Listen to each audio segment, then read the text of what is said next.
I have been asked on numerous occasions to discuss the reasons for, and the nature of the servitor room. If you are not familiar with my work, then I can simply describe a servitor as being a mental creation, a thought that is given form through the intense focus of attention. This intense focus propels a kind of psychic energy essence into this form, until this form attains a relative physicality within three-dimensional space.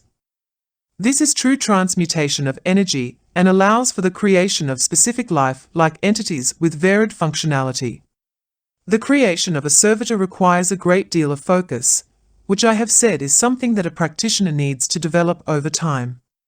An inner alchemist, for example, is someone who is totally focused on containing, absorbing, saving, and redeploying energy that is normally lost by the average person, and then using that energy to increase their focus and their power.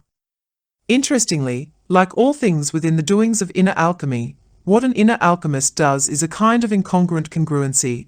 a Lewis Carroll kind of wit, a catch-22. What they do is to focus on focusing, until they can focus themselves beyond this dimension. One way that this energy that inner alchemists seek can be redeployed, once it is acquired, is through the creation of servitors. The redeployment of energy in this fashion is incredibly useful because servitors can become great allies in the overcoming of obstacles that a practitioner might face in this world, and the creation of servitors can also further enhance the ability of the inner alchemist to manipulate and transmute energy, which then helps them to free themselves from this dimension even more. All things are connected and whole for such practitioners. Energy begets more energy, more power, and it all leads to lightness, to freedom. For example, this transmutation of energy, which is servitor creation, can be used for several purposes, including physical and psychic protection, the acquisition of things, and in relation to the servitor room in particular, as companions that can allow an inner alchemist to better face the loneliness of infinity. And in the creation of such entities, an inner alchemist learns to control and manipulate energy that then allows them to defy all boundaries in this dimension and all the others that become available to them over time. A servitor room, then, can be a great aid in the creation and the development of a companion servitor, being that while in it, it becomes easier to focus on and interact with your developing companion, and the interconnectedness of inner alchemy means that the development of this room can greatly enhance the ability to understand the nature of physical reality from a certain perspective. This is so because you could say that the servitor room mirrors physical reality, in that, as I have said in some of my writing, people imagine the earth to be, in accordance to the many pictures provided, a floating sphere in the middle of space. But according to inner alchemists on an energetic level, this world is not a geometrically perfect sphere, but it is to inner alchemists that can see a hypercube, a floating servitor room of sorts, that has been created by a power, a set of powers beyond all rational calculation. But to begin in trying to explain all this, I must start with the nature of a servitor room, and about that, I can say that a servitor room is not something that exists within physical reality at first. It is in the beginning a place created in the mind first off, and used to interact with the Servitor Companion. For those that are familiar with my work, you will note that I introduced the idea of servitors, the Servitor Companion, and the creation of the servitor room quite early in my work, and later, in the Trilogy of Inner Alchemy course books, specifically in the way of the Projectionist. I did introduce the concept and the techniques of the Projectionist, specifically the crossing of the 7 rooms of the Projectionist. This order that I have used is important.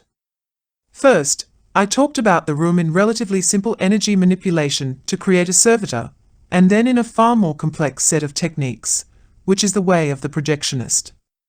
The order is from relatively easy to more difficult feats of energy manipulation, and as such the nature of the room that I am discussing here goes from relatively simple to far more complex. As my work progressed, for example, within the schema of the later introduced projectionist methodology, then, I said that a beginning step was the creation of the projectionist room, the room without walls. I want you at this time to notice the connection between the servitor room and the projectionist room that you are creating when you are trying to cross the first and second room of the projectionist. Both the servitor room and the projectionist room are the same thing really, in that it is a mentally created room without walls, created to be able to allow an inner alchemist to defy the laws of space and time, within the boundaries of the 3 dimensions of this physical world. Both rooms are the same thing, and if you contemplate their probable position in space and time, and even though they are in a non-rationally definable way rooms without walls, they can be described as being, in either case, a cube that begins to attain a kind of gravity, a mass. This connection between both of these techniques is very important, but I want you to now consider yet another connection that I have discussed in my work, and that is that these inner rooms or cubes relate to, that is this inner room without walls is similar to the cubes that I keep mentioning in relation to what are commonly referred to as UFOs, or what I have described as being non-organic traps, where certain very powerful non-organic entities are able to create a kind of travel vehicle, or at times even portal, where travelers from other dimensions can cross the boundary from one dimension, their dimension, to our dimension through the use of such a room. As such, these rooms are then a type of vessel, a 3-dimensional capsule bound by 6 walls, a cube, and it is used by trans-dimensional travelers at times to enter and manipulate within our space. The cube is a puzzle made up of odd angles that can quite literally move these beings across dimensions. For them, the cube can be a bridge, and that bridge can also be a trap for the unsuspecting. I do wish this information would be taken more seriously by certain people studying this phenomenon, but it is the nature of inner alchemy that this information will, I suppose, always be a kind of open secret, being that it is out there for all to see, but only a few can really see it clearly. Anyway, I will leave the link to the video where I discuss the non-organic use of cubes in the video description below, just in case you are interested.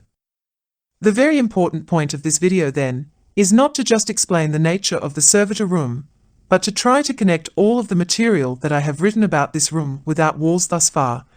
so as to have you notice that there is a connection to all of it, that there's a consistency, and that it all relates to the manipulation of energy by the inner alchemist. Beyond this even, I want you to notice and remember how easily we all forget, but you must remember how in my material, and in the material discussed by certain others, it is described that this manipulation of energy is not something that is just done by the inner alchemist, but it is also a way to manipulate energy across many dimensions, by beings and forces that are trans-dimensional in nature. What inner alchemists do is that they have the power to directly witness a methodology that has its roots beyond this earthly dimension. They can see energy directly, see these trans-dimensional energetic motions directly, and then replicate them. As they project their inner senses into infinity, and see the way of other life forms, and see these alien life forms and larger titans manipulate energy in this fashion, they were able to develop their own techniques to be able to manipulate energy in a similar fashion. And it was this direct perception of energy, which at times has been referred to as seeing, that gave inner alchemists the ability to transmute energy, work and manipulate energy in ways that seem perhaps magical to the average person. And of course, it is not just inner alchemists that do this. Other groups practice such techniques as well, and these groups can be either good or very bad, depending on your personal beliefs.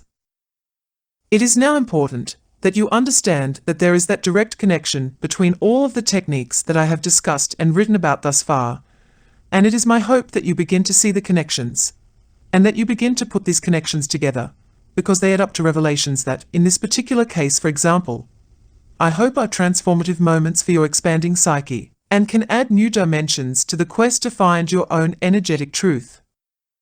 So, in order to make this clear, let us start from the beginning yet again. I have said that the servitor room is created to interact with your companion servitor. This room is sort of like a blank screen in your mind where you are able to see your servitor companion, and as you see the image of your servitor in this blank room, you are charging your servitor because you are giving attention to it. And you are also creating a space where you are able to interact with this servitor at the same time. This inner space, this inner cube, this room, begins to develop, and as it does so, through the power of focused attention, just like the servitor, this is important, just like attention transmutes the servitor, it also begins to give the cube gravity, mass, substance. This gravity develops this space that is akin to a cube that seems to be inside, but that eventually, through increasing mass, becomes something that affects what you refer to as outside. Inside and outside your head, is there a difference? What a conundrum. The conundrum of inner alchemy. Anyhow, by engaging in this supposed inner action then, you are also able to interact with this servitor, and in a way you are creating a new world, a physicality-like place where two beings from different dimensions can meet, this being you who are a physically bound creature supposedly, and a servitor which is a personal creation that is bound to a different dimension, but that you are trying to move in a way, into this dimension. A projectionist, then, is doing the same thing in a way as someone creating a servitor companion, except that they are not trying to move a servitor into this dimension. Instead, they are learning to move aspects of themselves beyond physicality into other dimensions, and they use that inner room, that created cube, to find gaps, to find the strange angles in this dimension, so that they are able to project deeply into other worlds. The cube is not only a room in and of itself, but it is also a place to find odd angles that lead to other dimensions. This is also very important. When trans-dimensional life forms want to move from their dimension into our dimension, or any other dimension that is not their own, they create similar cubes of great intensity. These are inner rooms, capsules in a way, that allow them to move beyond their particular dimension and cross into other dimensions. The difference between the cubes created by beginner inner alchemists and the cubes created by such trans-dimensional life forms which can be of a non-organic nature, is that such creations, by these usually far more powerful other life forms, can be of an intensity of such magnitude that for all intents and purposes, to the average human being, the difference between the walls that make up those capsules, those encapsulations, those cubes, and the walls of regular physical reality are non-existent. What this means is that these created rooms, that are cubes, that move across space in a way that you might see a UFO move across space, or that are placed upon different geographies on Earth, become so real, are so real, that for all intents and purposes they are real rooms, mobile spaceships or stationary ones in a way, and they can be used to connect one dimension to another. The power of these inner rooms, the power of these white rooms, these rooms without walls, that take the shape of a cube, on occasion hypercubes if you like, being that they defy dimensional existence and probability, is that they allow for an incredible intensity of focus. That is, once they are created, which is an act of focus in and of itself, they also allow the creator to focus completely and utterly on that which is inside that white room. In doing so, this white room allows the creator and the manipulator of this cube to be able to not only give life to those things that were not life before, and this is quite simply one of the greatest forms of energy transmutation possible, which is the basis of alchemy. It also allows for those new life creations to move dimensionally. So, these rooms can create a kind of life, and they can, as I can now point out, allow the creator of such a room to move themselves or others, either aspects or wholly themselves, into other dimensions. In time, these rooms and such practitioners can gain so much power that they are able to completely leave a place, a space-time location, leave a dimensional position, and move wholly or partially to others. This means that from a witnessed point of view, from the point of view of someone who is stationary within one dimension, as these travelers move from that dimension where the witness is to another dimension, such a traveler, if they have attained enough power, will completely disappear to the witness. So, from that witnessed point of view, it would be like that person is whisked away by a wind or a power. In a sense, it would be like a kind of instant teleportation. This kind of thing is possible for some highly complex trans-dimensional life, specifically of a non-organic nature, but it is something that an inner alchemist works for a lifetime to accomplish, and having physical death at their heels, an alchemist races across the intensity of physical three-dimensional time, trying to beat that physical death so that they are able to, with enough power, create such a cube or a capsule themselves to escape this binding dimension. Once this becomes a possibility, they can move far enough away from this dimension that at a certain point they may look back at the great distance that they have traveled and see that they have left not only humanity and the many boundaries of physicality far behind, but that they have even left physical death in their wake. If you would like to know more about Servitor Companions and about creating the Servitor Room, which is in many ways an introduction to manifestation, transmutation, and the development of the hypercube, then I recommend the book on Servitor Companions called Create a Servitor Companion. I will leave the link to it in the video description below. If you are interested in more advanced topics of inner alchemy, such as the creation of the Projectionist's room, which can then be a gateway to crossing the 7 rooms of the Projectionist, I will leave a link to the course book Trilogy that explains all of this in step-by-step detail in the video description below as well. This trilogy is made up of the 3 books, the Magnum Opus, The Way of the Projectionist, and The Way of the Death Defier.